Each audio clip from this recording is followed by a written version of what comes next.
வீக்கெண்ட்ஸில் எல்லா family members வீட்டில் இருக்கும்போது இந்த மாதிரி ஈஸி அண்ட் டேஸ்டி ஸ்நாக்ஸ் செஞ்சு கொடுங்க. ஜாலியாக என்ஜாய் பண்ணிகிட்டே சாப்பிடுவாங்க. ஸோ இன்றைக்கி நான் வந்து பிரெட் பக்கோடா ரெசிபி தான் ஷேர் பண்ண போகிறேன். நான் வந்து 3 பாயில்ட் அண்ட் மேஷ் பொட்டேட்டோஸ் எடுத்திருக்கேன். அதில் உப்பு, மஞ்சள் தூள், மிளகாய் தூள், கரம் மசாலா, தனியாத்தூள், சாட் மசாலா, 2 பச்சை மிளகா, கொஞ்சமாக கொத்தமல்லி சேர்த்து நல்லா மிக்ஸ் பண்ணிவிட்டு ஓரமாக வச்சுக்கோங்க. இன்க்ரீடியன்ட்ஸ் வந்து கேப்ஷன்ஸில் போட்டு செக் பண்ணிக்கோங்க. இப்போ நெக்ஸ்ட் பேட்டருக்காக நான் வந்து ஆச்சியோட பஜ்ஜி போண்டா பவுடர் தான் யூஸ் பண்ண போகிறேன். அதில் ஆல்ரெடி எல்லா மசாலாஸ் இருக்கும், நம்ம எதுவுமே போட தேவையில்லை.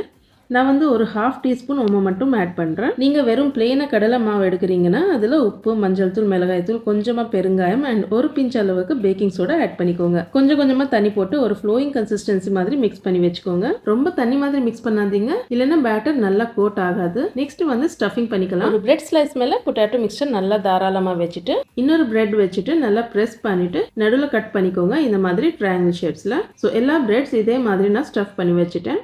மீன்வைல் நீங்கள் ஃபர்ஸ்ட் டைம் என்னோட வீடியோ வாட்ச் பண்ணுறீங்கன்னா லைக் அண்ட் ஃபாலோ பண்ணிக்கோங்க. நெக்ஸ்ட் டீப் ஃப்ரைக்காக ஒரு கடாயில் எண்ணெய் சேர்த்துக்கோங்க.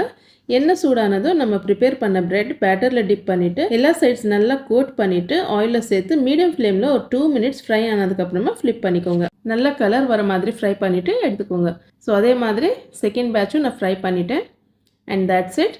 சூப்பர் ஈஸி அண்ட் டேஸ்டியான நம்ம பிரெட் பக்கோடா ரெடி ஆயிடுச்சு.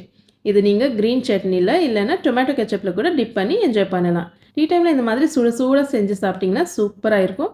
ஸோ நீங்களும் கண்டிப்பாக ட்ரை பண்ணுங்கள். வீடியோ பிடிச்சிருந்த லைக், ஷேர் அண்ட் ஃபாலோ பண்ணிக்கோங்க. See you in the next video. Until then, take care. Bye bye.